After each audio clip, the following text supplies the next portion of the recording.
ওম নমঃ শিবায়। যদ্যপি শুদ্ধম লোক বিরুদ্ধম না করণীয় না চরণীয়। তো আপনাদের এলাকায় যেদিন সরস্বতী পুজো সেদিনই করুন, সেটা নিয়ে কনফিউজ হবার দরকার নেই। আর সরস্বতী পুজোর সময় হলুদ, নিজে বস্ত্র পরুন হলুদ রঙের, হলুদ মিষ্টি দিন মাকে হলুদ মালা দিন, হলুদের ব্যবহার করুন, কাঁচা হলুদ তো দেবেনই। আর ময়ূরের পালক আগে থেকেই সংগ্রহ করে রাখুন, দশকর্মায় পেয়ে যাবেন এইসব জিনিস যা বলবো আমি। তো সেটি মায়ের পায়ে দিন, বাচ্চার নাম করেই দিন।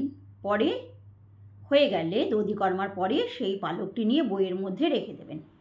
একটা বটপাতা আগে থেকে জোগাড় করে রাখবেন, একটা আলতা রাখবেন এবং ডুমুরের ডাল। বটপাতার মধ্যে আলতা দিয়ে, আলতাটা আগে একটুখানি মায়ের পায়ে ছুঁয়ে নেবেন।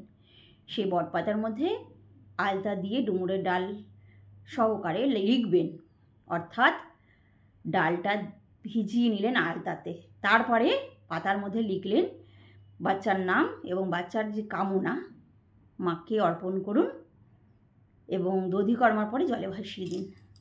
নমস্কার।